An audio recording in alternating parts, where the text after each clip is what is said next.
This video is brought to you by Factor.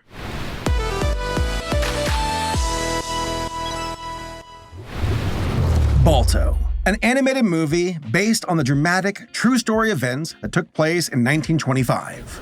Teams of sled dogs raced against the clock, traveling across the harsh winter landscape of Alaska, carrying life-saving serum to the diphtheria-stricken town of Nome. Through a combination of the indomitable spirit of both man and canine, a relationship that is older than written history itself, the courageous sled dog teams were able to save the children of Nome, with Balto becoming a hero, an icon, and a legend. And 80 years later, this happened. Now how can you help me find my daughter? Easy, by giving you a little push. The Balto trilogy, yes, there was a trilogy, is the most insulting movie trilogy of all time. What was originally a gorgeous and heartfelt film eventually devolved into a direct-to-video franchise that was trying to copy the same success of The Land Before Time. Low effort, low cost, low brain cells. Which meant we went from this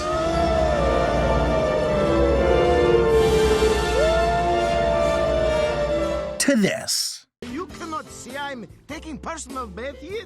You bet your little patootie, honey. The quality drop is a slap to the face of the original Balto. Like, it is genuinely sad to see that film get dragged through the mud because of these sequels. No, guys, Balto is truly an underrated masterpiece. Just look at that animation.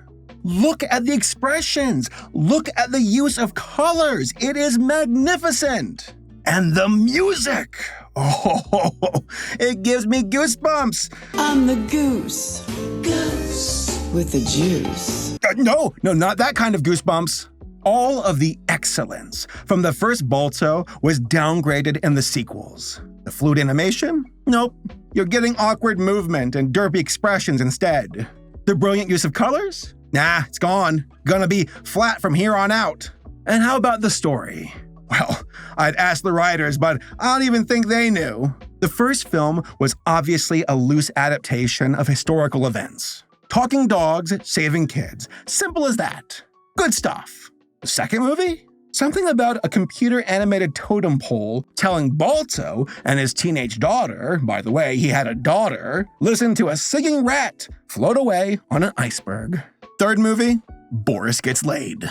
When one truly absorbs and comprehends the quality of the original Balto, they have every right to feel a sense of indignation.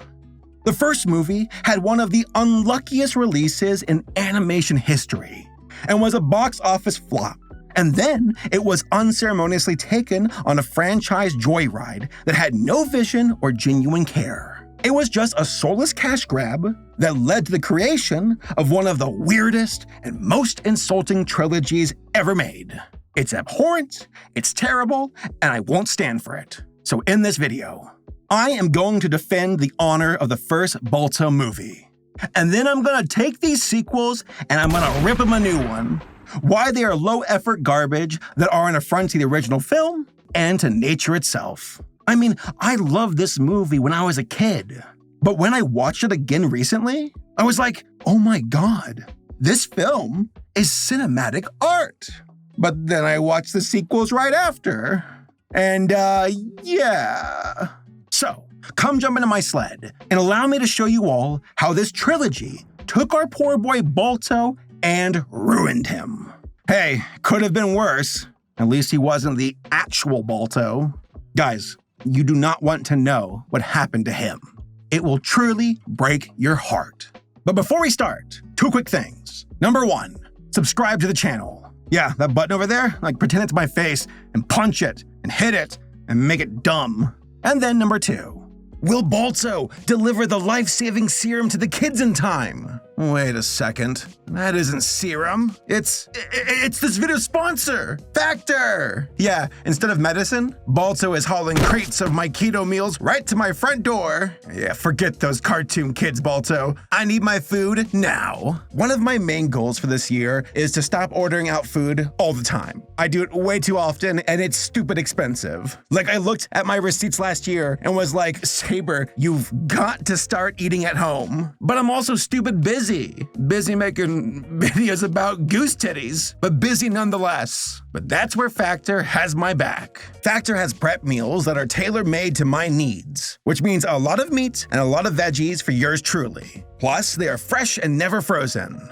Literally, today, I was like, dang, I don't know what I want for dinner. I don't have time to, make anything. And I walked downstairs, and I saw my Factor delivery right outside my door. And I was like, yes! Yes! And I totally destroyed 2 trays of queso fundido. Did I say that right? Fundido was fun for me to eat, I'll tell you that. I didn't even record myself eating the grub for this video. I was just that hungry. I also love how much variety Factor includes with their meals. From Mexican to Italian to Alaskan. I made that last part up. I'm sorry, Balto. But hey, you can have some of my burger. So head to factor75.com or click the link below and use code Saberspark40 to get 40% off your first Factor box. I highly recommend Factor. Go hit them up today.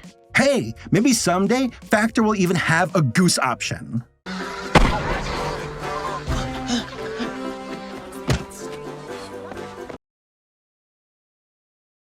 In order to truly appreciate the first Balto movie, one must understand the history behind the events that inspired it. Now, I know that most people are at least somewhat familiar with the serum run, but oh my god. The drama behind this stuff would make YouTube beef look insignificant by comparison. Like, if this happened nowadays, I could totally see Critical covering the subject.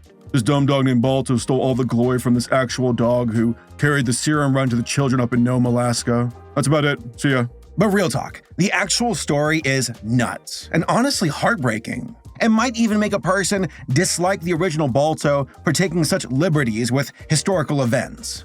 But I will leave that to you to decide. Also, a huge shout out to Rishi here for helping me to research this video in general, but especially with the history portion. We both got a copy of The Cruelest Miles by Gay and Lanny Salisbury, which is an in-depth biography about the events surrounding the serum run.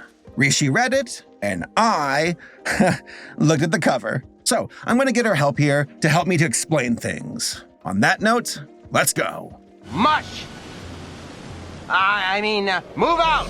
Setting: Nome, Alaska, 1925. An isolated town near the Arctic Circle, with a population of around 1,400 people. The temperature? Cold as balls, dropping as low as -50 degrees Fahrenheit. Needless to say, the town people were made of tough stuff. But an outbreak of diphtheria turned their world upside down. Now, you may be asking yourself right now, what exactly is diphtheria? Well, it is a horrifying bacterial infection that clogs the windpipe of its victims, causing them to literally suffocate to death, which is why the illness was nicknamed the Strangler. And the main victims of said illness in Nome? Children. Oh. It was a soul-crushing situation. Little ones gasping for air as their parents would watch on in horror. But there was hope. An antitoxin serum that could cure the infection. But it could only arrive by sled dog. And that is where Balto, our wolf hybrid hero, single-handedly overcame the elements and saved the town. Actually, Balto was never a wolf. Yes, he was. They said he was a half wolf, half dog in the movie. They made it up. Balto was a pure Siberian husky and was deemed not suitable to even be a racing dog. Instead, he worked as a freighting dog and was just one of the many who helped to carry the serum to the town of Nome. Wait, so you're telling me that Balto did not live on the outskirts of town in a boat with a Russian goose? Yeah, no. Balto actually belonged to a Norwegian man named Leonard Seppala, a well-seasoned musher and dog breeder. Gunnar Kassen, also a Norwegian, came to Alaska to mine for gold and paid to lease Seppala's dogs to go on supply runs. While they weren't working together, Balto was like a pet to Kasen, and the two were close. Kasen was not as experienced as the other mushers, but he was very capable of driving a dog team. So not a wolf, but a husky. One who was involved in the serum run. The children of the town were on death's doorstep, and the only viable option to transport the antitoxin was via dog sled, due to a severe blizzard that made travel by air or boat impossible. The plan was for the serum to be delivered by rail to Nanana, where the first sled dog team would meet up and start the 674-mile journey across the Iditarod Trail. A relay of 20 teams consisting of 150 husky dogs were gathered to wait at checkpoints to pass off the serum to the next team as quickly as possible. Despite the vicious winter storm at the time, nobody withdrew from the relay because everyone understood how truly desperate the situation was. That's right. It was a true testament to the capacity of the human and canine spirit. Word of the epidemic had spread to the rest of the United States, and soon everyone was rooting for the 20 mushers and their dogs to deliver the life-saving medicine. The serum was delivered to Nome in a miraculous 5.5 days, and the children were saved. And that is when the drama started. Turns out that Balto was given virtually all the credit, because he was one of the 2 main sled dogs on the final part of the race to Nome. So when journalists needed a hero celebrity, they went with him. And let's just say that there was another dog and his master who were more deserving of that credit. The aforementioned Leonard Seppala and his prize pup, Togo. The unsung heroes of the serum run. Balto might not have been a wolf hybrid, but he did get a statue in his honor in Central Park, as the movie mentioned. And this really frustrated Seppala. Leonard Seppala was known as the greatest Alaskan musher of his era. Due to his experience, he volunteered to cross the most dangerous part of the journey. His pup Togo was 12 years old at the time of the run, and he was Seppala's prized sled dog. He considered him to be the ideal husky specimen for his lightness, speed, and durability. That, quote, the relationship was based on friendship as much as on partnership and mutual need. One does not speak of one without mention of the other, end quote. Seppala traveled 170 miles from Nome to Shaktoolik, then 91 miles to deliver the serum to Golovin, the longest distance in the whole run. In total, he traveled 261 miles for the whole relay, while the rest of the teams went an average of 30 miles. Seppala saw the musher, Henri Ivanhoff, stopped on the trail and struggling with his dogs, but he had no intention of delaying his journey. Ivanhoff had to cry out after Seppala as he drove by, "The serum! The serum! I have it here!" The two nearly missed each other. Most notably, Seppala took a dangerous shortcut across the frozen ice of the Norton Sound, an inlet of the Bering Sea, which ended up saving a full day of travel. He had crossed this inlet before, and it was extremely risky. That, quote, in the dark, and negative 85 below temperatures with wind chill, Seppala could not see or hear the cracking ice and was dependent on Togo, end quote. Ultimately, they made it across the sound safely, passed on the serum to the next musher and Golovin.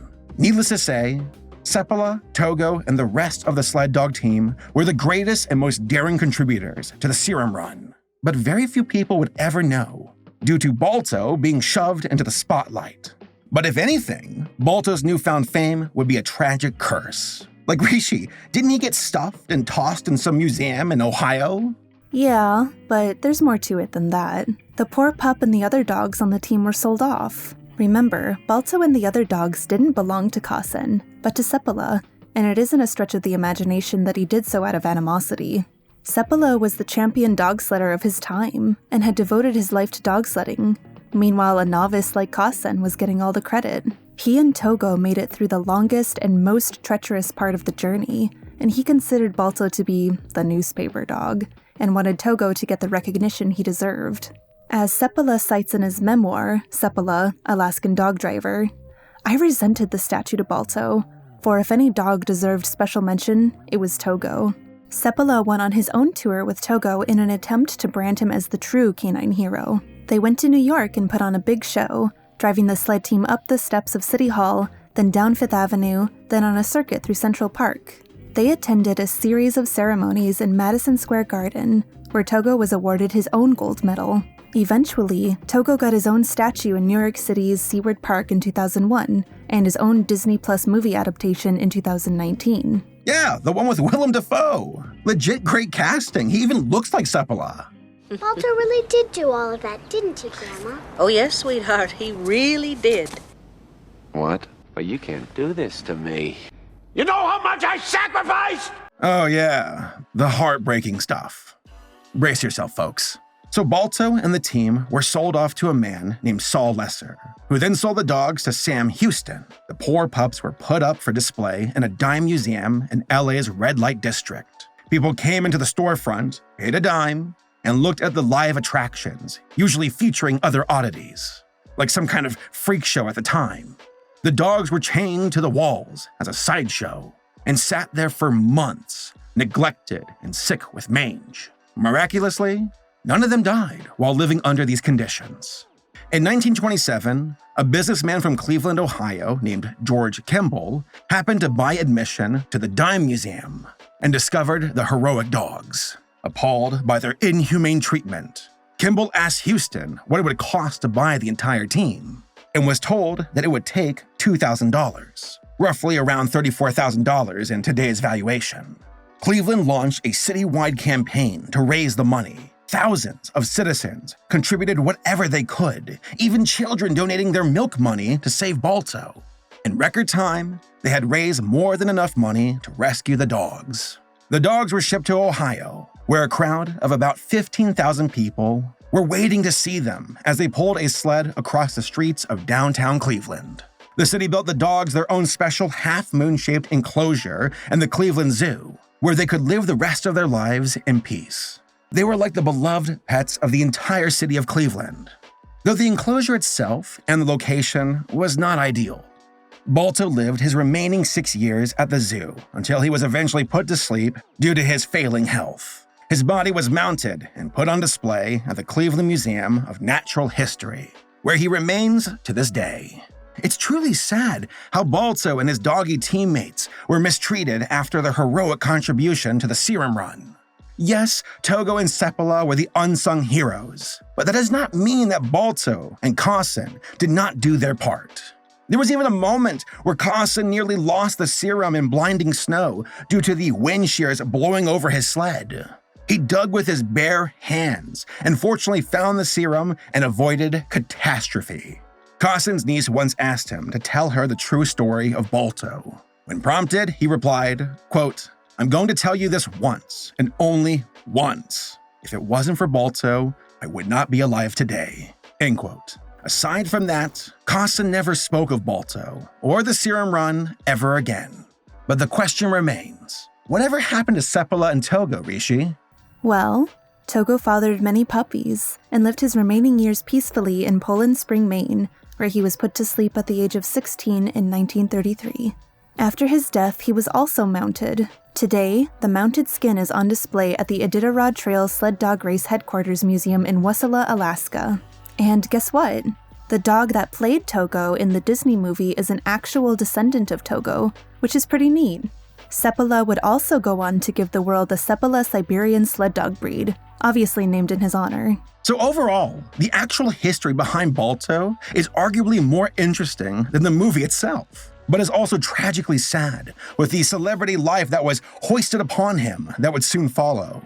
He was given credit that truly belonged to Togo and Seppala, but if anything, Togo dodged a bullet and lived out the remainder of his own life in comfort and peace, while Balto here was trotted around as a freak show for people to ogle at. Fortunately, Balto and his team were rescued, but it was a bittersweet conclusion. Instead of running around in his preferred environment, doing what he loved, he was stuck in a warmer climate in some zoo in Ohio until his final days. The story of Balto and the serum run would eventually subside from the national spotlight and took its place in the annals of history. Nearly 60 years later, an animated movie loosely based on the events of the serum run launched production with the goal of sharing the story of Balto with a new generation of people. In 1995, the movie was released in theaters, and it found itself with quite possibly the unluckiest timing in animation history. Even in death, Balto could not catch a break. Stella, I think the plane crashed. What? Turn on the TV! They hit the Pentagon! The story behind the creation of Balto is one of sincere conviction, but also of crushing defeat, as you'll soon find out. There was an animation war that occurred during the late 1980s and throughout the 90s. Poor Balto found himself as a casualty in said conflict. Allow me to explain. Now, it goes without saying that Disney defined the game when it came to theatrical animated movies and held that title from Snow White in the late 1930s all the way up until the late 1990s. Even though Disney stumbled after the passing of Walt in 1966 and struggled to find its footing up until the mid-1980s, the studio was never truly dethroned, but it was challenged. Enter Don Bluth, an ex-Disney animator who left the studio in 1979 along with nearly a dozen other animators in an effort to launch his own company to rival Disney. Needless to say, there was some bad blood, as Don would go on to create his own films to directly challenge the mouse. But in 1984, some gas was dumped on that fire with the arrival of Steven Spielberg. Spielberg's reputation precedes him, and the guy has massive respect for animation. That's why I'm so in love with the Disney animators, why I think animation is the father of cinema, live action cinema. Because they have to have in their mind a clear picture of how a chipmunk rolls over in the snow. They got to know what each side of that chipmunk looks like. And they don't build chipmunks and roll them over in fake snow. They have to use their imaginations and paint these things 12 cells a second. And how the fur moves and how the wind's blowing. And that's why I think all directors should be animators first. Now, Spielberg has a checkered past with Disney. In the late 1980s, he helped them on Who Framed Roger Rabbit. But 2 years beforehand, he was teaming up with Don Bluth to create An American Tail. But lines in the sand would become more defined as time went on. Spielberg would eventually part ways with Don over creative differences and launched his own animation studio, Amblimation. No doubt, Spielberg saw Disney's success with The Little Mermaid and wanted a piece of the action and kicked Don to the side. In 1989, Amblimation was officially founded as a subsidiary of Amblin Entertainment. In a joint effort with Universal Studios, 3 productions were simultaneously launched: Five-O Goes West, We're Back, and Balto. Enter Simon Wells, the director of the film. Like a lot of people, I'd been in Central Park and I'd seen this statue, and it's a statue of a husky dog, and I was wondering why it was there in amongst all these statues of dignitaries and famous people, and I never knew. And then I received a copy of this outline for a script based upon the Serum Run in 1925, and then also the fact that it was based upon a true story of saving children's lives just made it film we had to make. We went along to Stephen and said, we have to make this movie. Unfortunately, Stephen agreed with us. Simon and his team knew of the historical significance of Balto and the Serum Run, though obviously some creative liberties were taken while adapting said events. This is a film inspired by true events, rather than an accurate depiction. In actuality, Balto does not have wolf blood. Balto did not endure the worst part of the relay. And shockingly, Balto can't talk. Hi. Did that dog just say hi? The plot of Balto is simple. An outcast who is discriminated against for being a dog-wolf hybrid, and how he does not fit in with the other dogs in Nome. While delivering the life-saving serum, the sled dog team becomes lost, and only Balto can find them and lead them home. Quite the streamlined story when compared to actual historical events, but that's okay. Again, this is just an adaptation, and taking creative liberties in the effort of writing a dramatic, entertaining narrative is totally fine by me. I'm speechless. The movie was written by Cliff Ruby and Elena Lesser, with the two also working on the screenplay, alongside David Stephen Cohen and Roger S.H. Schulman. A quick note, by the way, while recording, I realized that Elena Lesser shares the last name of Saul Lesser, so I don't think she's his daughter, but she might be like extended family, so if so, it's kind of cool. But I digress. Balto the character is a very sympathetic protagonist. He's brave, kind, charismatic, and a bit of a vagabond. He reminds me of Aladdin in that way, but he denies the wolf part of his identity for most of the movie. rejecting that part of who he is. He actively struggles to find any meaningful sense of purpose. As previously mentioned, Balto is bullied by the other dogs in the town, but is also feared and looked down upon by the humans too. The stigma against wolves is a very important plot point in the story, as Balto is seen as dangerous, unreliable, and wild, which isn't true to his character. But we also see Balto initially hesitate to accept the wolf side of his identity. We chose to make him a half dog, half wolf, and at first he's denying the wolf part of his character, and eventually realizes that it is this very wolf part of him that is going to be how he succeeds in the end. The main antagonist of our film, who fans the flames of Balto's insecurities, is Steel, the lead dog of the sled dog team. The town praises Steel, and the guy totally has an ego for it. He's selfish, pompous, and somewhat of a furry version of Gaston. Oh, Balto, I've got a message for your mother. But what truly makes him evil is how he does not care about saving the kids. All he cares about is the glory. In the movie, Steel and his team get lost, and Steel himself does not know what to do and is frozen in fear. Balto comes to the rescue, but Steel refuses to let Balto help. They fight, Balto wins, and Steel runs back to town, but not before sabotaging Balto's marks on the trees so he could find his way home. That's right. Steel was like, screw these kids and my team and my owner. I can't let Balto get home. Run it this way. How about over here? Move the wrong way. He is very much so the opposite of Balto in design, status, demeanor, and motivations. He's a good antagonist to root against, and a very bad dog. Ha! Bad dog, no treats for you. Also, his expressions and exaggerated movements are off the charts. Every scene with him is both hilarious and intimidating. And when I come back, I'm gonna fold you 5 ways and leave you for a cat toy. Side characters in the movie include Boris, Jenna, Muck and Luck, and then the other dogs in the town. You got this trio who serve as comic relief and channel Three Stooges' slapstick energy. But it's not anything to write home about. Just silly dogs being silly, and obviously done so for kids to laugh at. You're the most amazing, the most exalted, the most preeminent, the most top drawer. You what? But there are moments where their humor somewhat dulls down the dramatic scenes in the film. For example, during the confrontation between Steel and Balto, the trio launched into sports commentary because, who needs tension, right?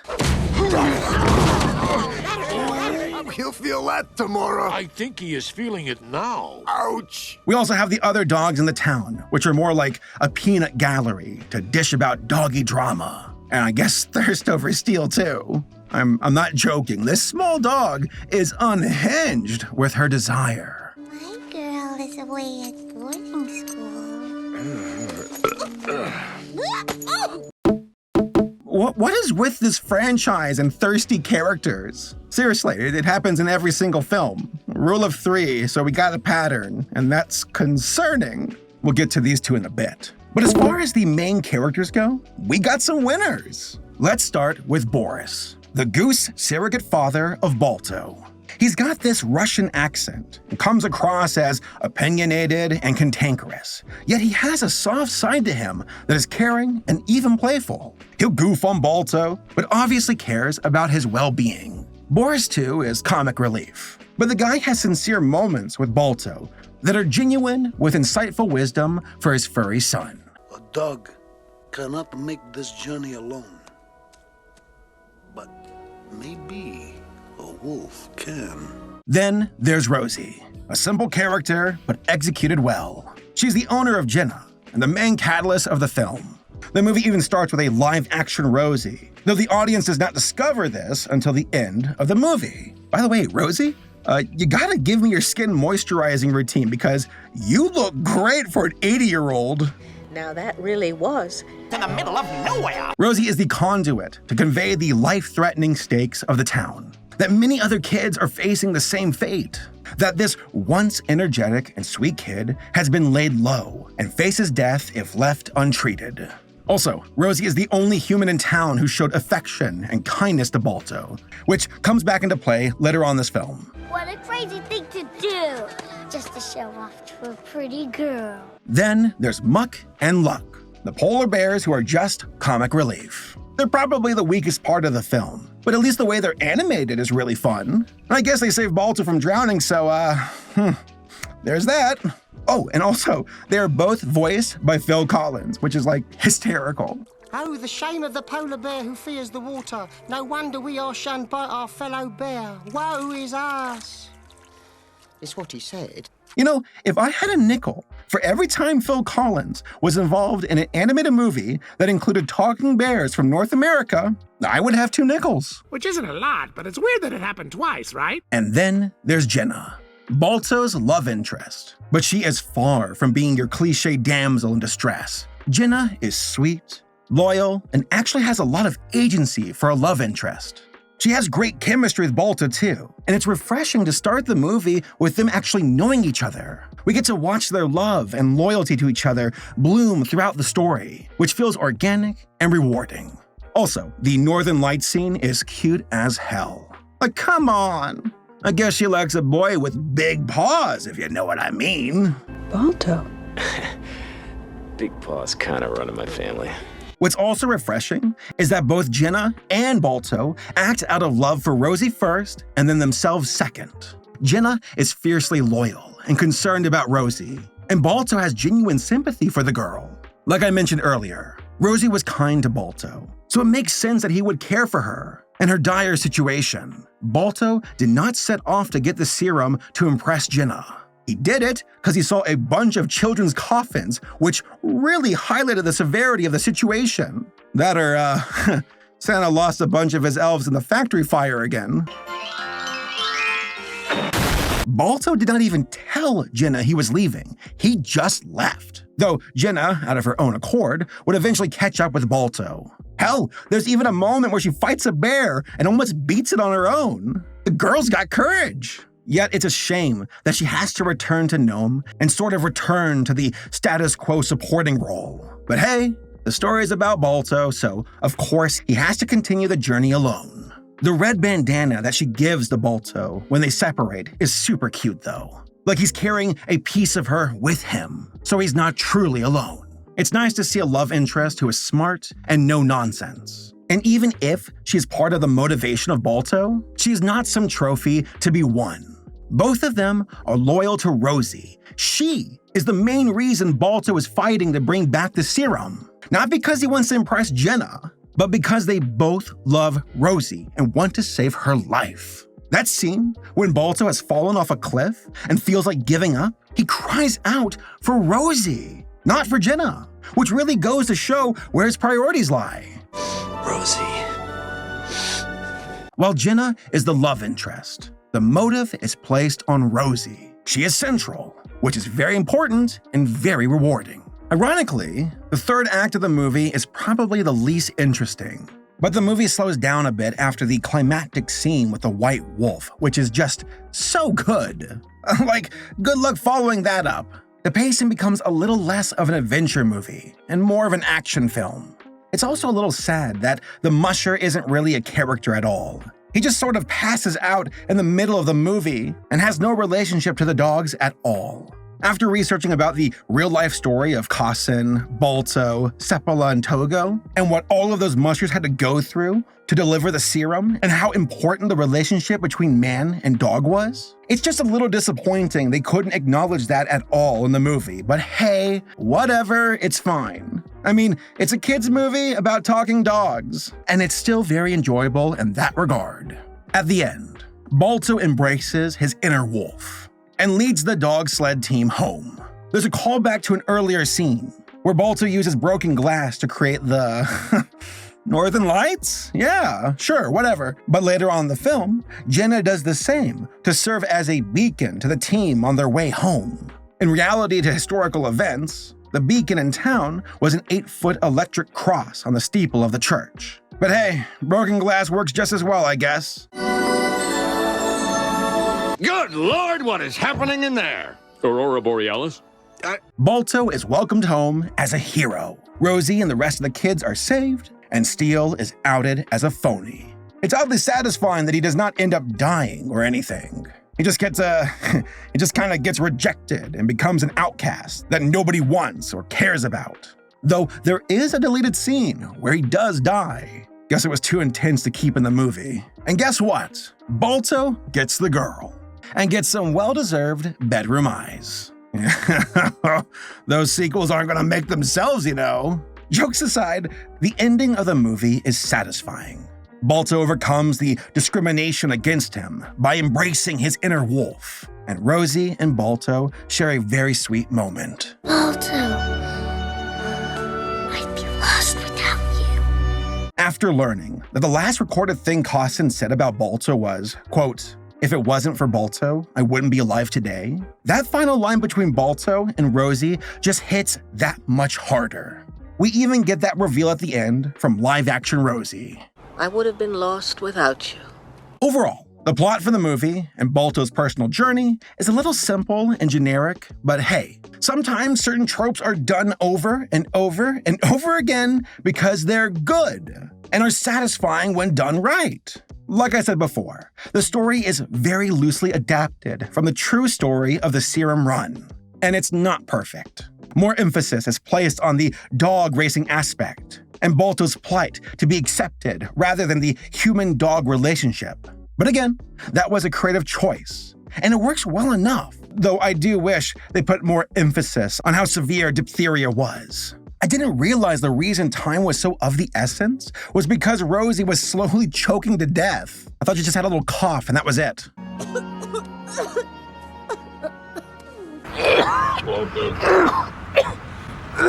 The themes, hope, and finding purpose. To overcome discrimination and trials and tribulations through inner strength for loved ones. The character arcs? Good. But the heritage of the wolf scene in particular knocked it out of the park. It is legit the best part of the movie, and is especially enhanced by the music.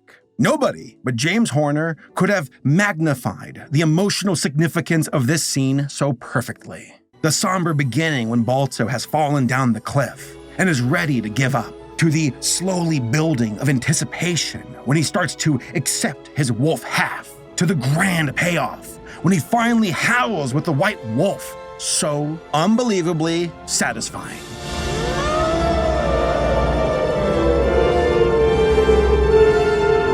Like, I wish I had the proper words to convey how beautifully crafted the score is. The main theme is so gorgeous and nostalgic and always tugs at my heartstrings. The beautiful use of strings and winds and brass adds so much weight to so many of the scenes. The musical compositions build up so much emotion and complement the story.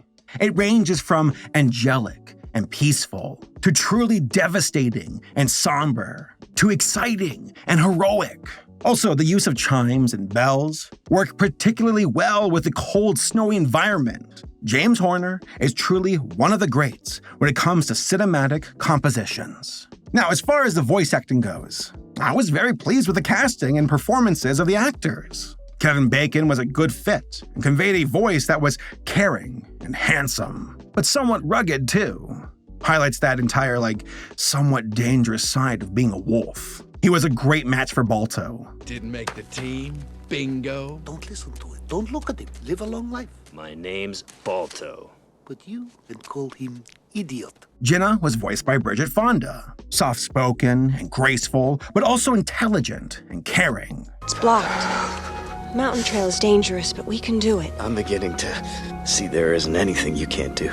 Boris was voiced by Bob Hoskins, and he just nailed it. An awesome performance that struck a balance of being silly, but sincere when needed. Not a dog, not a wolf. All he knows is what he is not. As mentioned before, Phil Collins voiced the polar bears, and that was pretty good. But Jim Cummings really brought it with his performance as Steele. Apparently, Brendan Fraser was going to be the voice, as the director thought that Brendan could lend a sports jock energy to the character. But Spielberg was like, no, embrace the evil of the character. And they went with Jim instead. That's right. The voice of Tigger did the voice of Steel. And that evil contempt can absolutely be felt, and is only amplified by the expressions. Whoa. Touch that box, and I'll tear you apart. Let's have another go. And finally, the animation. Arguably the most impressive aspect of the film. What can I say? The movie's absolutely gorgeous. The backgrounds express so much beauty in a cold, snowy environment.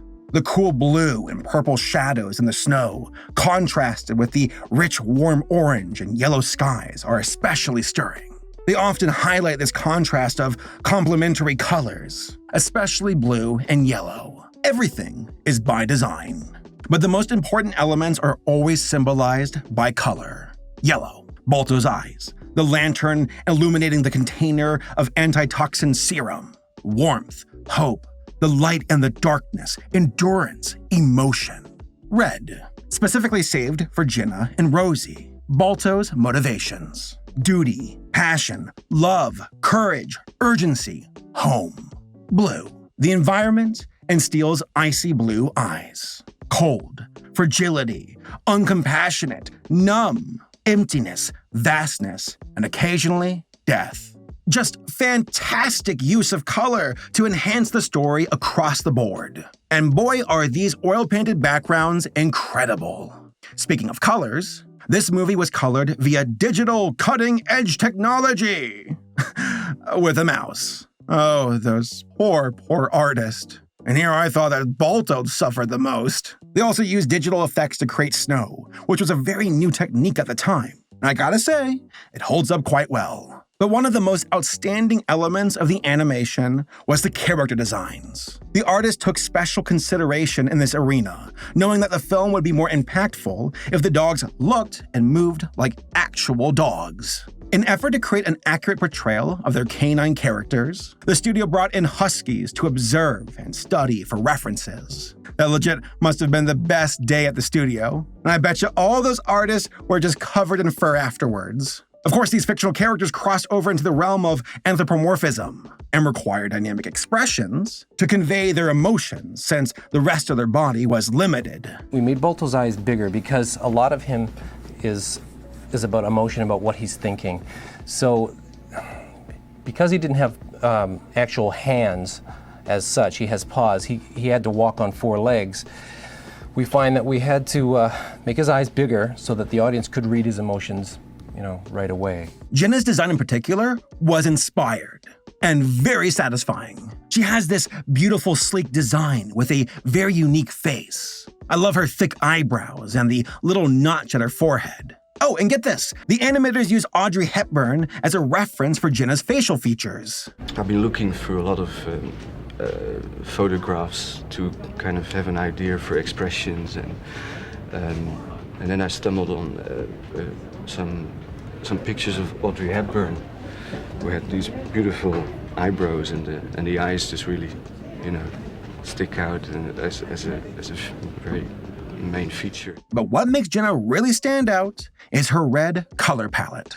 Same for Rosie too. Like I said before, these two characters are unique because they are different from the rest of the town. The only ones in Nome to show any kind of kindness towards Balto, and the warm red colors reflect that. Just a cool attention to detail. I love when a design choice can tell you so much about a character without needing to say anything at all. Why? Because the animation is just that good. After years of painstaking work, the production of Balto was completed, and the movie was scheduled to be released in theaters on December 22nd, 1995. Amblimation went above and beyond to create a beautiful hand-drawn movie with 3D special effects to complement the 2D animation. Hopes were high, and only an act of God could stand in Balto's way.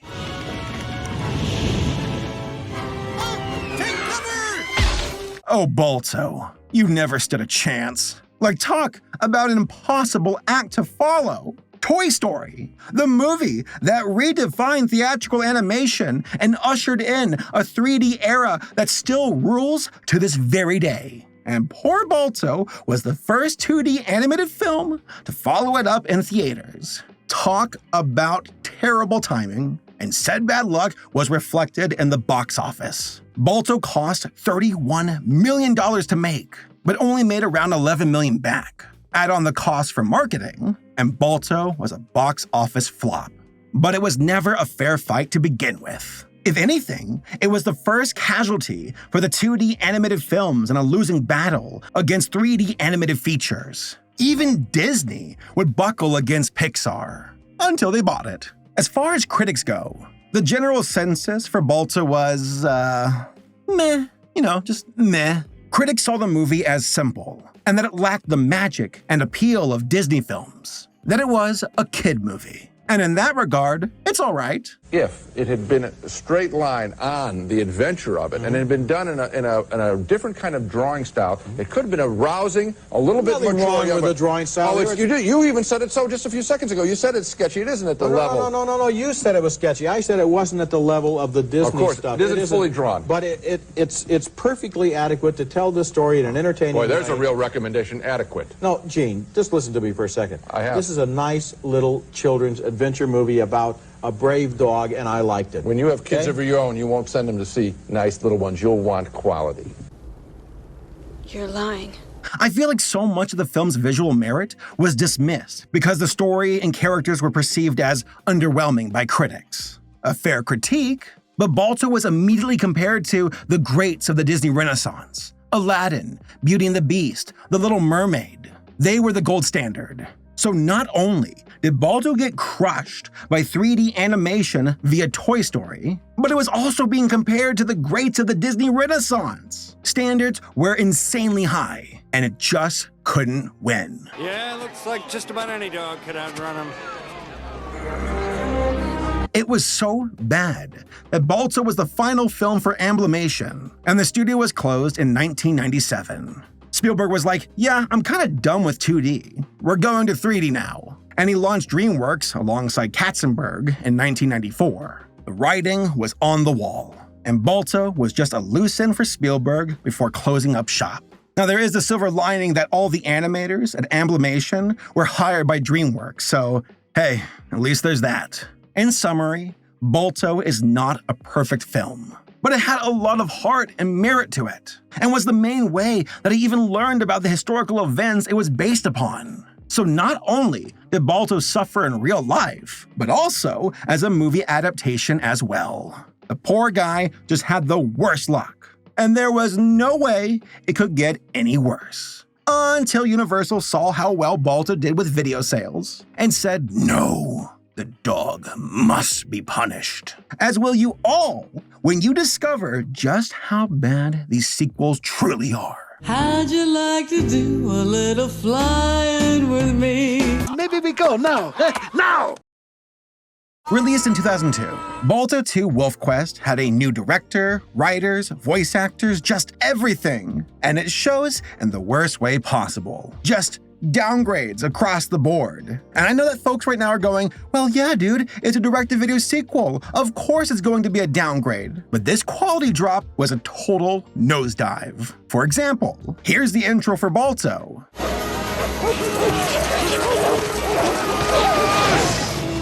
And here's the intro for Balto 2.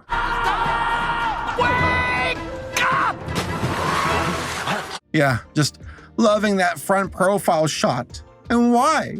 Are Balto's eyes white? They were yellow before. Why the change? Where the first Balto was done by Amblimation, Balto 2 was done by Universal Studios Home Video. Uh-oh. The movie starts off with the aforementioned dream, where Balto is having nightmares about a raven and glaciers breaking and these mysterious wolves watching him. He wakes up and is greeted by Boris. And I guess Balto is still homeless? Like you'd think the town would give the guy a home for saving their kids. But nah. Also, Balto finds out that Jenna just gave birth and gets to go meet his new pups.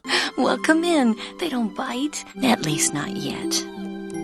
God, they all look so derpy compared to the first movie. Like they're made of Play-Doh or something. with their dumb smiles and proportions. Balto and Jenna in the first film looked like actual canines, with artists who studied the anatomy of dogs for their characters. But here, they are super cartoony looking. It's almost as if the animators for Balto 2 looked at the animation and characters for Balto 1 and said, we'll wing it. And what's even worse are the puppy designs. The pups have stubby proportions and look like miniature versions of grown-up dogs. Yes, I know that's what children are, but they don't look childlike here. They just look like small versions of their parents. Kind of reminds me of those old medieval paintings where the adult is holding a quote-unquote baby, but the kid is just a smaller adult. We get a time skip, and Jenna is dumping the kids off on Balto. Again, their relationship is very weird. The first movie ended with viewers assuming that Balto and Jenna become a couple. And I suppose that's proven to be true, but are they married? I guess dogs don't really do that, so is Jenna Balto's baby mama? No, to be honest, the way that Jenna carries herself, it feels more like Balto is the baby daddy who has to pay child support. It's your turn to watch the kids, Balto, bye! The guy missed the birth of his kids. He just seems tired all the time. Balto, you look so tired. But the main plot of the movie is Balto's daughter, Alu, and how she is more wolf than dog. In case you forgot, Balto is half wolf, even though that is historically inaccurate. But hey, I'm pretty sure he couldn't talk in real life either. I'll let it slide for now. But Balto is afraid that Alu will be discriminated against for being more wolf than dog. Come to Uncle Boris! Oh, but it's their time now. Balto's concern about Alu facing prejudice is understandable, but it feels odd since the first movie, a story about a dog-wolf hybrid overcoming discrimination, is completely folding to those fears almost as if the accomplishments from the first movie never carried on over to the second. Being different is painful. Nobody knows that better than me. You know how some of the dogs around here still tease me because I'm half-wolf? Balto, literally, when has this happened in the second film? We're told, not shown. So it doesn't really leave that much of an impact compared to the act of bullying in the first film. The pups are given away, because I guess that's what dogs without their owners do? Right? Okay, sure. All the pups are adopted except Alu. And Balto and Jenna are like, well, I guess we'll have to raise our own child now. Sucks. Another time skip, and Alu grows up. And this movie is already giving me big Lion King 2 vibes. Though Kiara is much more interesting than Alu. Alu has the hallmark traits of many teenage girl characters. Wait, teenage? Teenage, I said teenage. I mean, I guess in a manner of speaking, she's a teenager. She's a teenager in dog years, all right? You catch my meaning. She's impatient, impulsive, and she does not want to be treated like a kid anymore. Also, her design is absolutely my first furry OC, and probably graced the sketch pads of many a budding furries. Uncle Boris, since I'm not a baby anymore, I don't need a babysitter. Come on, Alu. You'll always be my baby. An incident goes down where Alu almost gets shot because a guy thought she was a wolf. And later that day, Balto is like, I think it's time. Alu, you're a wolf. And Alu is just so indignant at the discovery and somehow has never seen her reflection before up to this point in her life. Why did humans want them? Because they don't look it, and you do. I hate you. We then get some Balto lore about how his dad was a husky and his mother a wolf. And then Balto has a nightmare with cryptic visions of caribou and hears his mother's voice. Something about the animal totem pole and what all the animals represent. The bear, inner knowing. Yeah, bears are a very noble species in this universe. What the hell? Okay, so Alu gets into a fight with Balto and runs away in anger. And Balto here just lets her run away. He then goes to sleep because that's the only thing he ever does anymore. And then the next day is like, wait, Alu never came back? And then he tells Jenna, who is like, just done with Balto at this point. Balto, what are you doing here so early? Is Alu all right? Jenna wants to go out and find Alu, but Balto says that this is between father and daughter, which makes no sense. And it doubly sucks because Jenna was such an involved character in the first movie, but just hangs around town in this one as a worried mother. And then Balto's progress about being a wolf hybrid is just erased. And we're back to square one with that plot point. Balto then takes off into the forest and runs into a fox with eyeshadow. And I thought that you might be a hunter. But unlike you, I'm not disappointed. This scene's so weird. Balto's like, "Ma'am, I think I have a wife. I think I do." And this fox in her sultry voice just keeps toying with him. No doubt, she is the most lewd character in the Balto franchise. Holy fuck. We then get one of the best frames of animation in human history, followed by Balto floating down the river. Are you crazy? The current is too strong!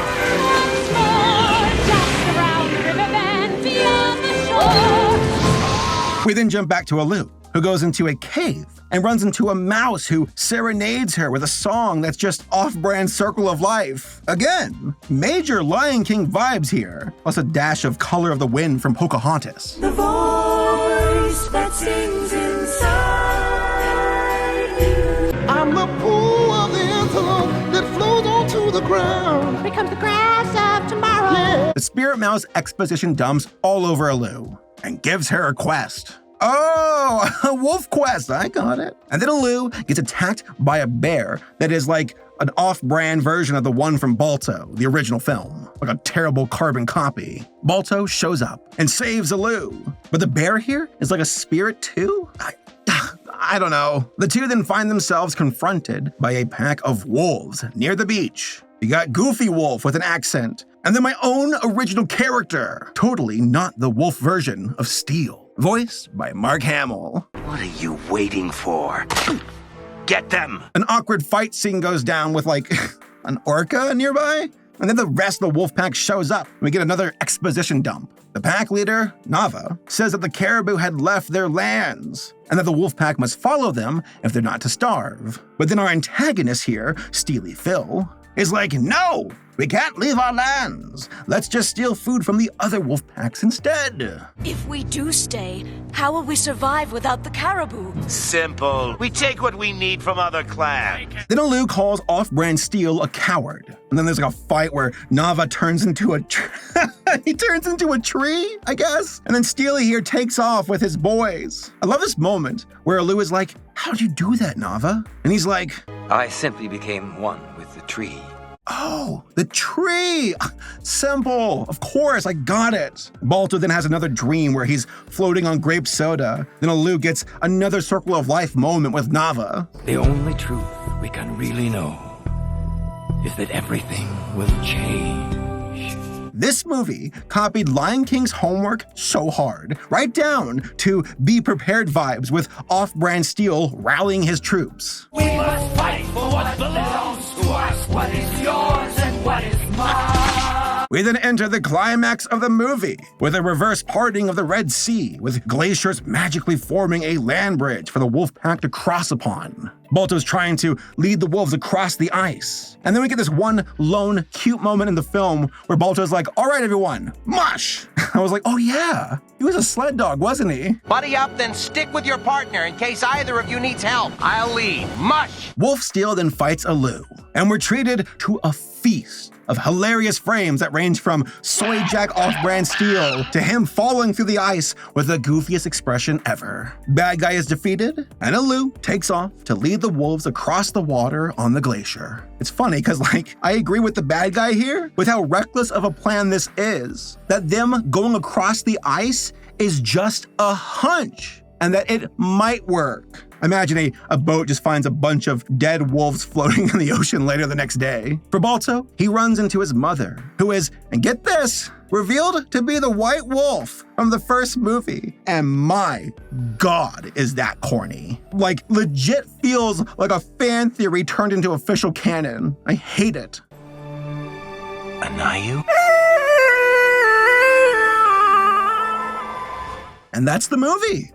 What can I say? It's just Lion King with a Balto reskin. And I'm sure that was very intentional with the folks who made this movie. Lion King 2 was released in 1998, so there was an ample amount of time for Universal to watch it succeed and then look at their team and say, hey, do that, but with wolves. But here's the craziest thing of all. This story could have worked. The first movie had that amazing scene where Balto accepted his wolf ancestry, and it helped him to overcome his self-doubts and complete the journey. So it isn't a stretch of the imagination to bring back that plot point. Like, if you have to make a sequel, which they shouldn't have, let's just go with this.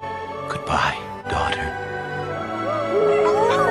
All right, my critiques. First major one is Balto and Jenna's relationship. Why is Balto homeless? Why does he seem so aloof to his family?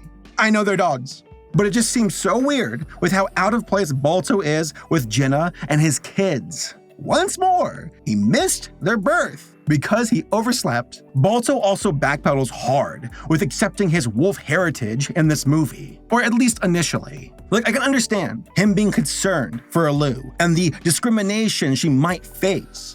But any trace of Balto growing as a character from the previous film is lost here. It's almost like the first movie never happened at all, besides Balto hooking up with Jenna at the end. Face it, Jenna. Alu looks more like a wolf than me.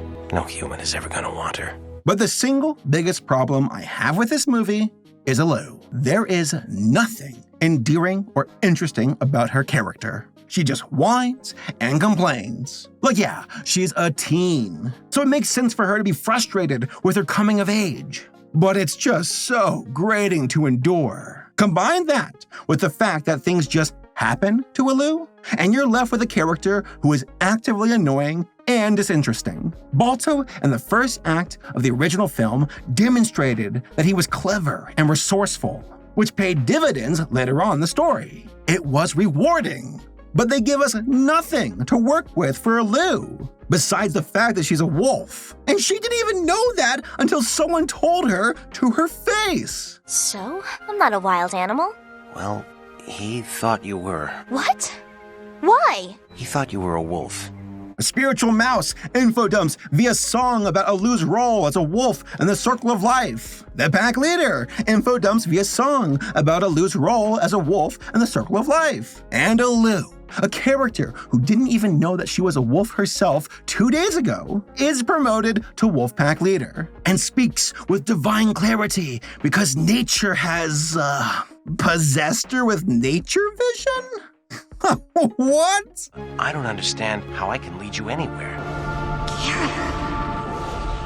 The worst part of all is that both Alu and Balto could be removed from the entire story with the wolf pack, and things would have most likely turned out the way it did regardless of their actions. The ice bridge formed, and the wolves crossed it. Sounds like Nava had things under control. All Balto and Alu really did was agree with Nava, and that's about it. And I guess they saved Nava from drowning, even though he's magic? Wait, hold on, that does not make any sense. The bridge held for the caribou in this dream, but it broke for the wolves who are now stranded on a glacier without a leader, but Nava couldn't go with them because he's too tired to swim, even though he's magic. Then Blue Steel here chickens out to swim to the pack to lead it, even though he swims back to shore and is never seen again. This movie. And then Alu becomes a pack leader because it's her place? Because it was given to her via magical nature powers and not earned? Lame! Your dreams will lead to our deaths! No, I've seen it too, Niju. We must follow the caribou across the water. Simba had a character arc that took years and completed with him taking his place in the circle of life. But Alu here knocked that out in 2 days. The wolf leader's like, hey, you wanna be pack leader? And Alu's like, sure, I've been a wolf for about a day now, so I'm probably overqualified. They could have at least given us more time in the movie for Alu to earn the trust of the pack, to make her worthy of being the leader. But it's just given to her, and that is so unrewarding. Alu lacks agency, and she's basically the antithesis of both Balto and Jenna in the first movie. They absorbed the stakes of their situation, and they acted accordingly to do something about it. But Alu here was just at the right place at the right time. The movie could have given Alu traits that did not work in the town, but could in nature. Some kind of well-earned payoff for gaining the trust of the pack, right? But again, it's just given to her by a mouse. It sucks because the movie had a workable premise, but leaves so many elements of its story half-baked. Plot points that are loosely connected and confusing. Using the wolf narrative to explore Balto and Alu's relationship as father and daughter is not a bad idea. But both characters are just so lame. Alu is narratively vacant, and Balto is just a wet blanket. But fun! Combine that with weird pacing and exposition dumps that just happen, and you are left with boring characters with paper-thin relationships and a story that lacks any meaningful substance. The totem pole of animals, with each one representing different values? That's cool, but it wasn't explored very effectively. Why are these other animals apparitions, but the wolves aren't? That's confusing. Is nature just like magic? Lion King was spiritual, but it wasn't magical. Well, except for that one time that Mufasa showed up as a cloud, but hey, it's okay. But here, in Balto 2, it seems like nature has supernatural abilities, and the movie plays it off so nonchalantly. It's infuriating.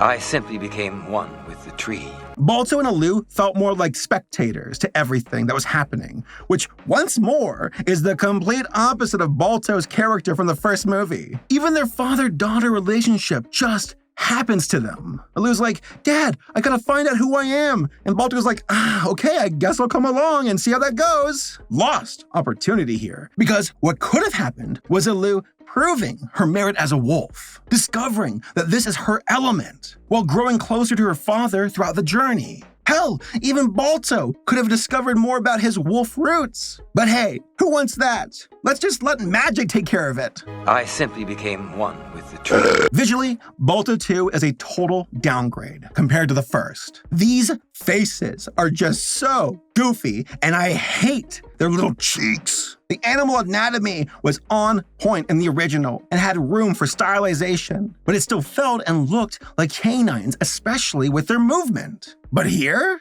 stiff and silly looking, an insult to the fluid beauty of the original. Also, the colors are flat, the 3D settings and assets are laughably bad, and then there's a fair share of coloring errors. Again, why are Balto's eyes white? That doesn't make any sense. Now, the voice acting is serviceable, but nothing to write home about. And the same can be said for the music.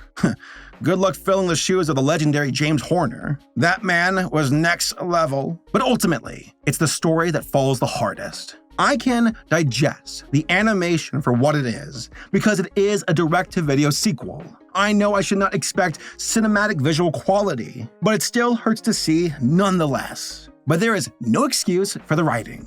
It is just so frustrating, because the ingredients for a competent sequel and potential expansion into the Baltoverse were right there. You want to do your own version of The Lion King, but with North American animals? Okay, that could work. But it just couldn't coalesce. Now, am I being overly critical? Oh, you betcha. But that's because the first Balto was just that good. And it pains me to see it fall far from grace into the pits of sequel trash. Well, I should be saying sequels with an S, because there's another one. And believe it or not, it finds new ways to sink even lower than Wolf Quest. We could build ourselves a sugar nest.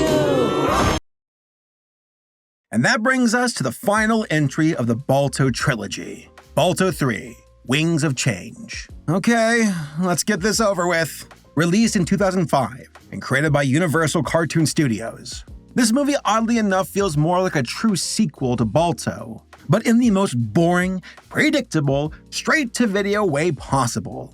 Where the second film got weird and fanficky, the third decided to go the generic route, but with a dash of horny for good measure. I have no idea why they dialed up the lewd meter so much. Like, it was pretty questionable in the first film, and then the second, but here in the third, it went way off the chart. You can show me this one-horse town. That can be arranged. The movie was directed by Phil Weinstein, the same guy who directed the second film. But the writers for this one include two of the previous writers for the original Balto, Cliff Ruby and Elena Lesser. Perhaps that is why this movie feels more in line with the first, compared to the second. But that doesn't mean it's automatically good. Sean Astin is also in this movie? Yeah, Samwise Gamgee from Lord of the Rings. How do you go from giving the performance of a lifetime in Return of the King, then signing up for Balto 3 right afterwards? Sad part is that his performance doesn't even make that much of an impression on me. I watched this movie twice and I was like, wait, hold on. Who did Sean Astin voice? Balto's son? Okay, didn't really stand out at all. That's no excuse for being late. Everyone counts on us. There's some good in this world, Mr. Fertile. Oh, by the way, this movie is like kind of about Balto's son. I guess I'll explain the plot now. So right out the gate, Balto 3 scores some points by just looking better than WolfQuest. More competent animation, better colors, and overall just more faithful to the visual style of the first film. It is still a drastic drop in quality, by comparison, but at least it is trying to channel the same energy, but to a far lesser degree. Hell, we even see sled dogs at the start of the film. After the second movie, I was like, oh yeah, this universe has sled dogs in it. So admittedly, while starting the third film, I was optimistic. Felt like maybe, just maybe, this movie was more faithful to the spirit of the original compared to WolfQuest. But good God, was my faith misplaced. I quickly learned that just because a sequel sticks close to the original's premise does not make it automatically good, because it isn't. The movie is about Balto's son, Cody. Yeah, remember him from the second film? He's right there. There he is, right there.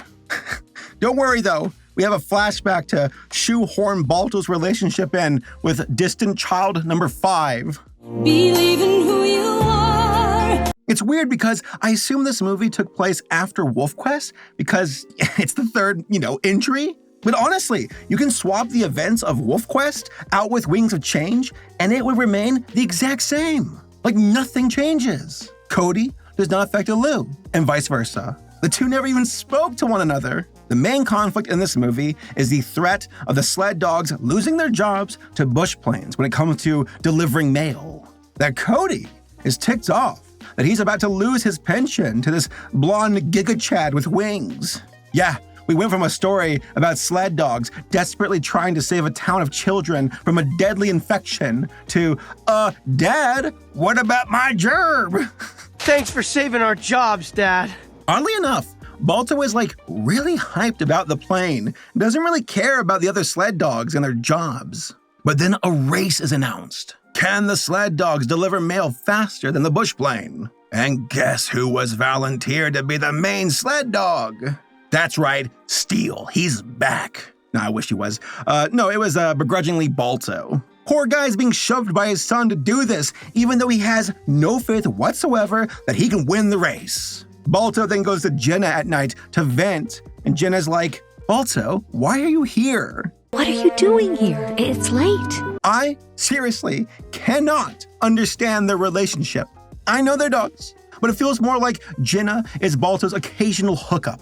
Nope, I got that wrong. Again, I got it wrong. It's the other way around. Balto is Jenna's occasional hookup. She's all like, what are you doing here? People might see us in public. Go back to your shipwrecked boat and tattered blanket. But yeah, Balto pours his guts to Jenna and says he's worried to let down Cody because he can't live up to his legacy, that he can't beat the plane.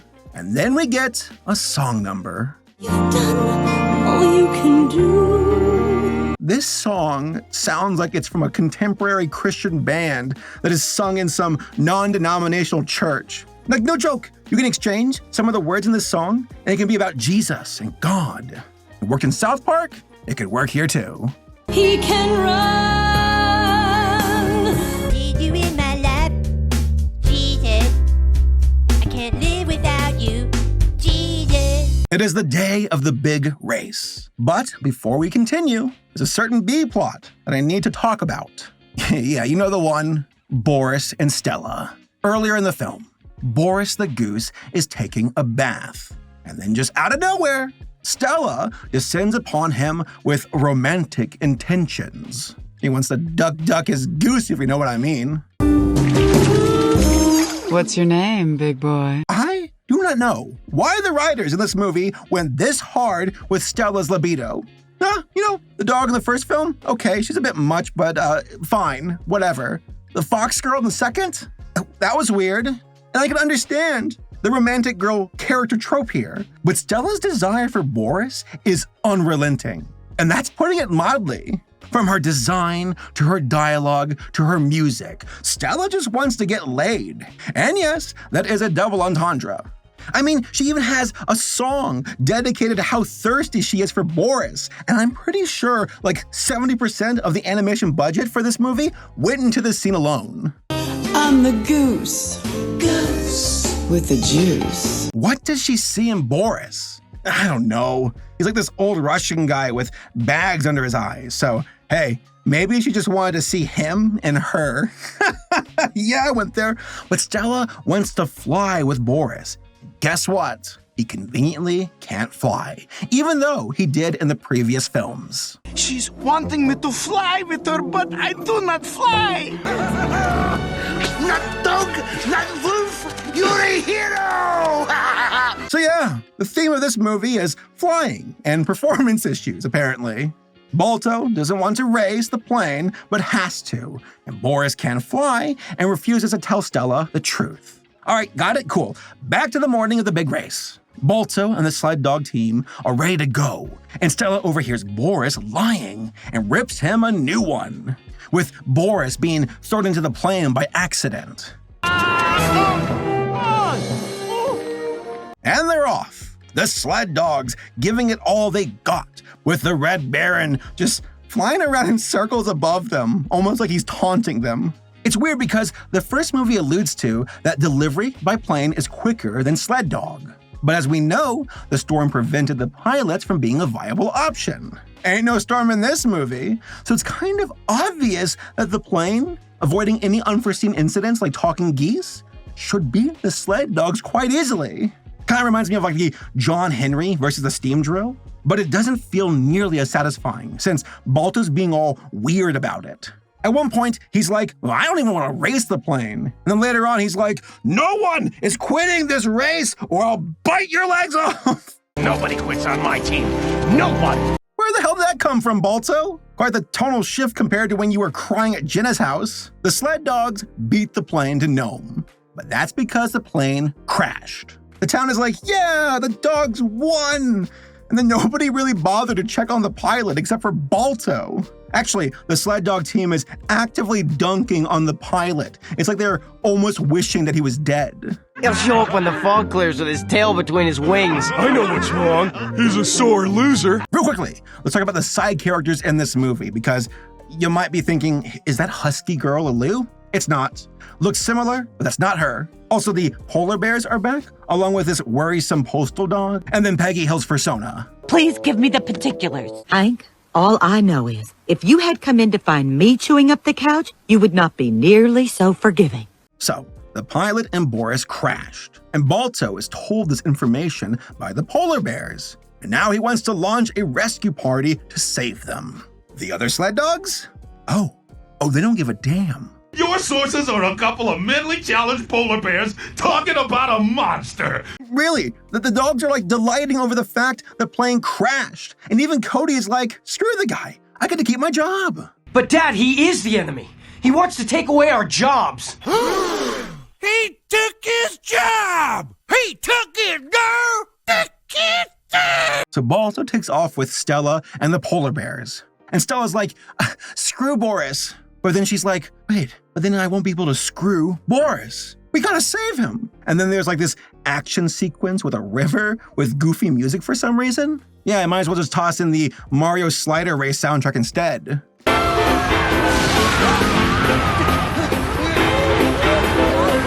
Meanwhile, Jenna just rips into Cody for not following Balto on his reckless rescue mission. I thought you went with your dad. No, I didn't. Oh, why didn't you go? Hey, Jenna, why didn't you go? Huh? Yeah, two can play this game. Or were you too busy forgetting about Balto, your husband? Though I gotta say, Cody's being a bit of a punk too. He's all like, but Mom, my job. We lost our jobs because of that man.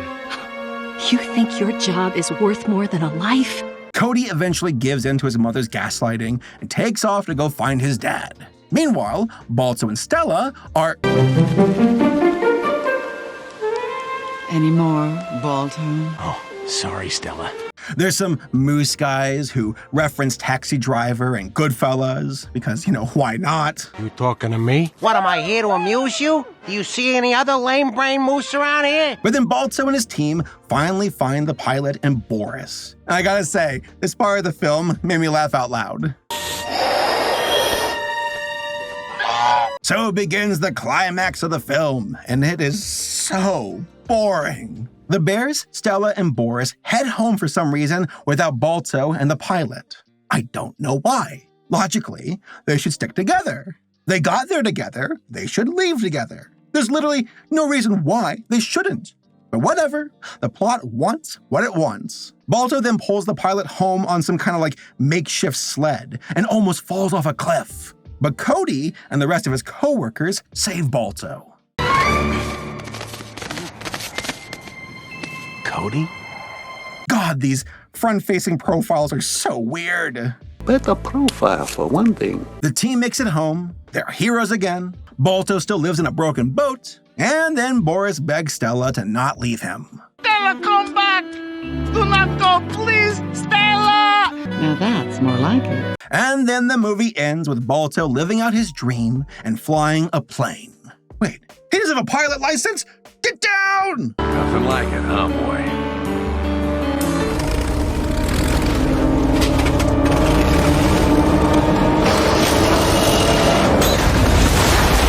So, Balto 3, huh? Woof. Just feels like the perfect example of a generic direct-to-video entry into a franchise that never needed to be turned into a franchise to begin with.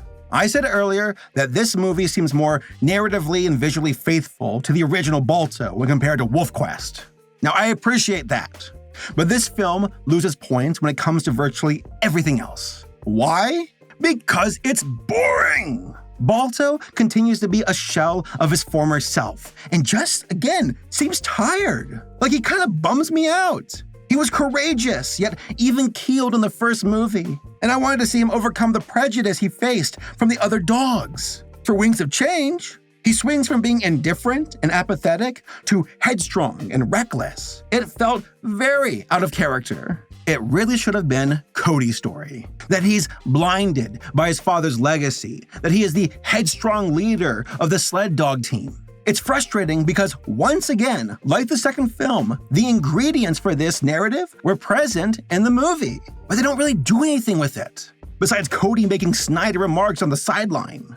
This could have been an interesting father-son story about Cody being cocky as the son of the great Balto, that he could win the race easily, that Balto here has his doubts, but is too afraid to voice them.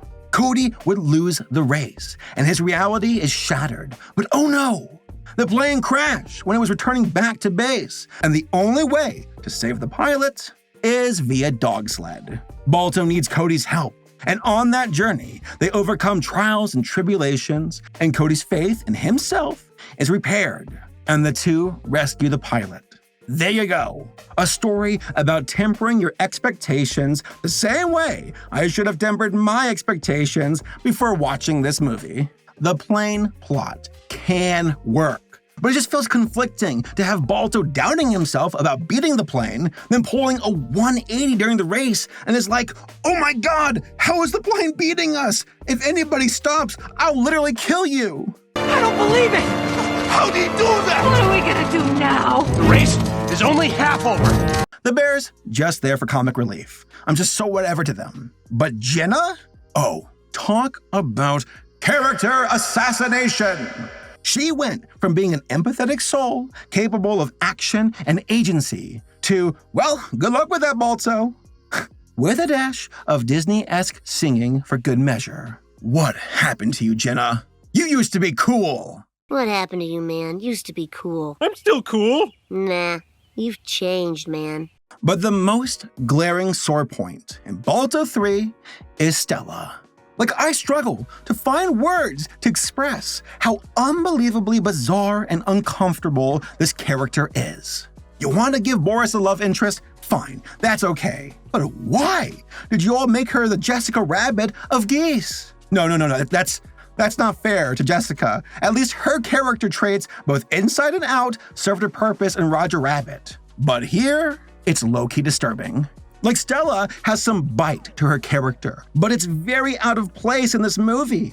And I cannot imagine parents turning this on for their kids, walking away, walking back into the room, and see Stella with pluck me eyes to Boris. How'd you like to do a little flying with me? Yet the B-plot for Boris and Stella is the only thing that held my attention throughout the film. Now, that isn't to say it was good. It was just the animated equivalent of watching a train wreck. Painful to watch, but you can't help but witness the chaos unfold. But all in all, Wings of Change is a disappointing conclusion to a trilogy that was never needed to begin with. It desecrates the legacy of the original movie, and especially of the historical events it's based upon. After watching these sequels, they just leave me standing dumbfounded, asking a simple question. Why did we need this? Well, I found out why. And the answer just fills me with rage.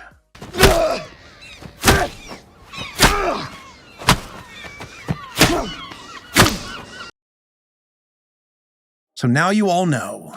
You know the true story behind the actual Balto. You know about the artistic merit of the original film. And unfortunately, you all now know how terrible and insulting the sequels are. But the question still remains. Why? Why were these sequels made? Why did Balto, of all movies, get turned into a franchise when clearly there wasn't any substance to work with? Now, I think you all might know one of the main reasons why. Money. Yeah, that's the most obvious answer. But there's a little bit more to it than that. While researching this topic, there was one other franchise I kept comparing the Balto trilogy to time and time again. Wait, hold on.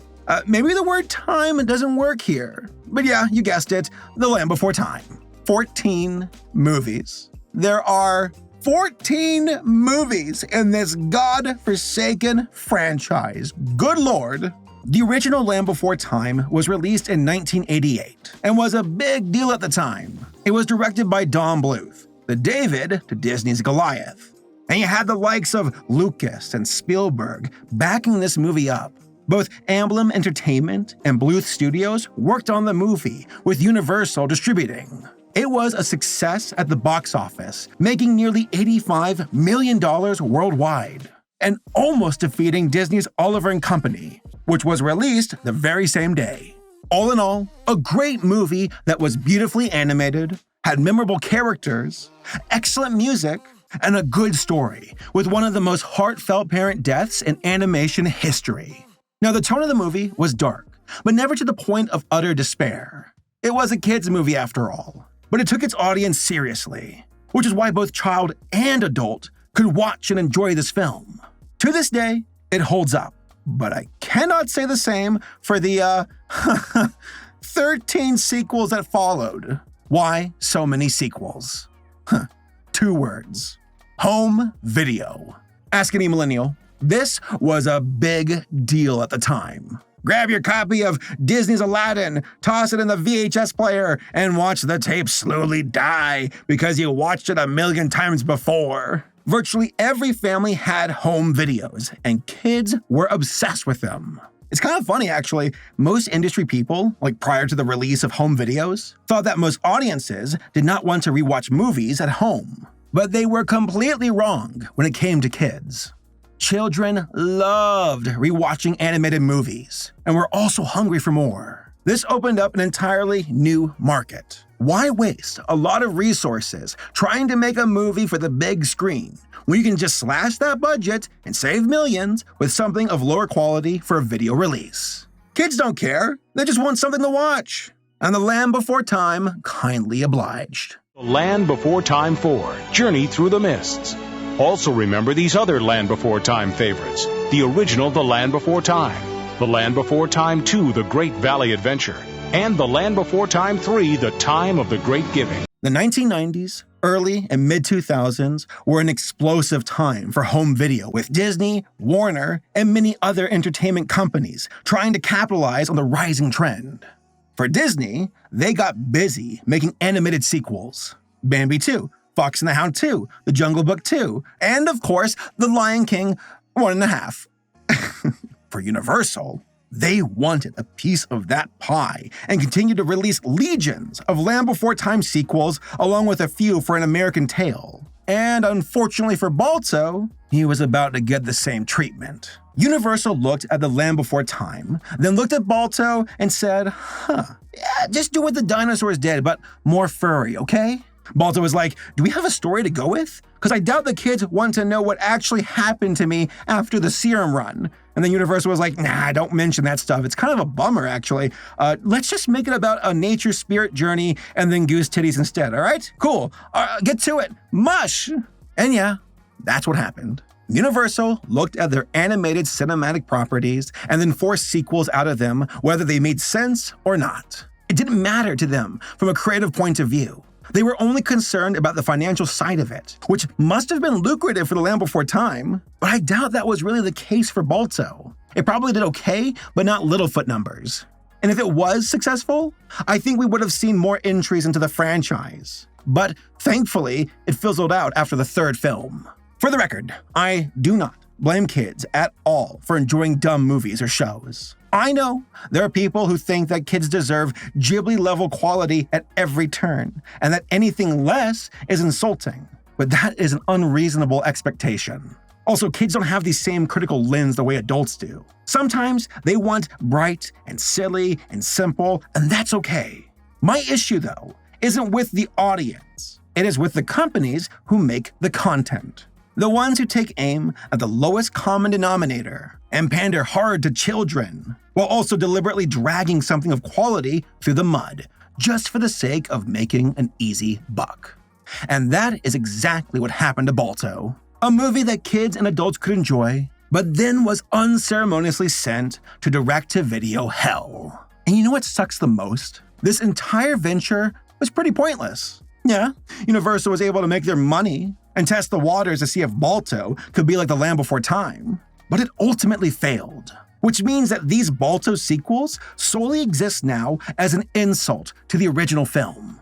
A film that is exceptionally good and an underrated gem, but now has a tarnished legacy just because some Universal executives wanted to make some money and see some goose caboose.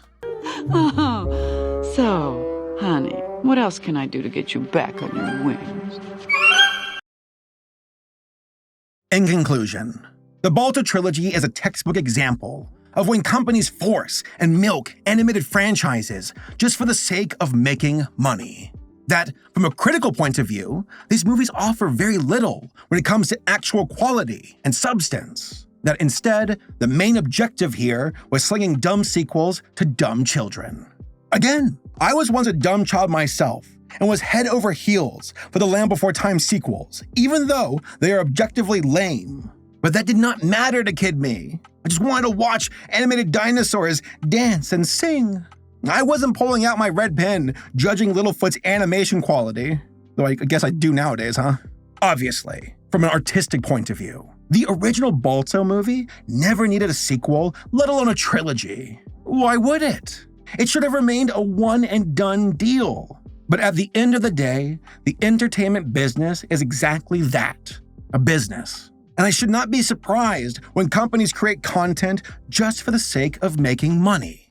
It is a business model that is very lucrative and doesn't require nearly as much effort as making a movie for the big screen.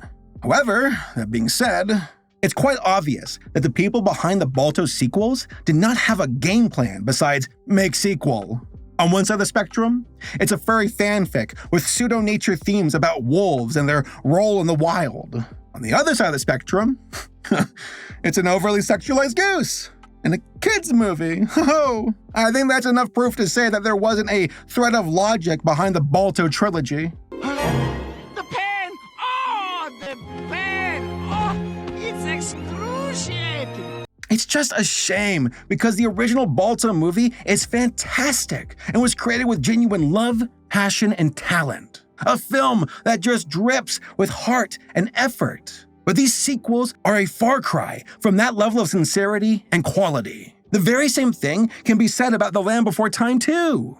I mean, The Land Before Time also, not number 2. It just turns out, though, that the Land Before Time premise had a lot more elbow room to work with compared to the Balto cinematic universe.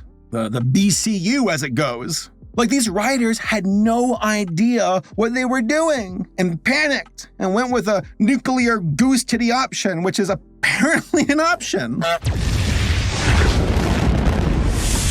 But yeah, it's abundantly obvious that Universal hoisted the direct-to-video approach on Balto due to the success of the Land Before Time franchise. But if the quantity of the Land Before Time sequels is any measure of success, then the Balto franchise must have been a letdown for Universal. And they called it quits after the 3rd movie, thank God.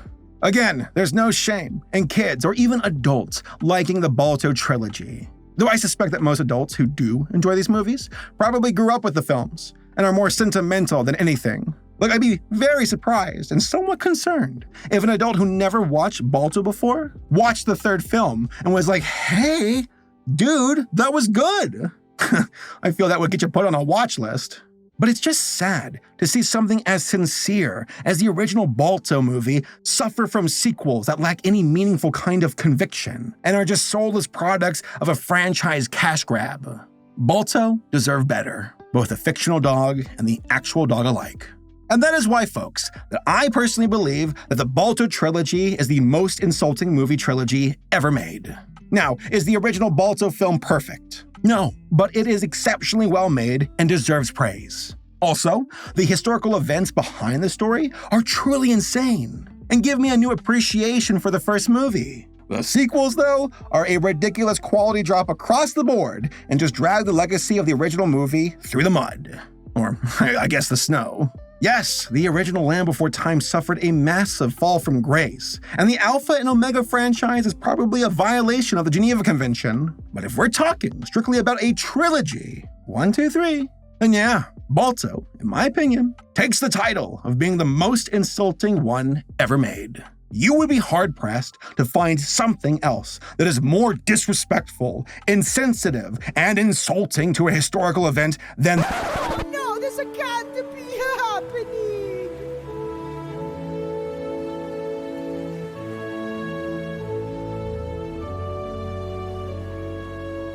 What's it doing over there?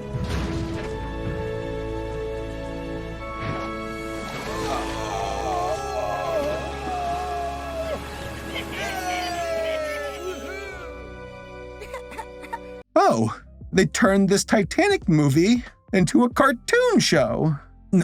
No, please, don't make me review this. I'm gonna die. Just take me, Stella. Not like that. A little more to the right. Yes. Good. Now on the left. The left.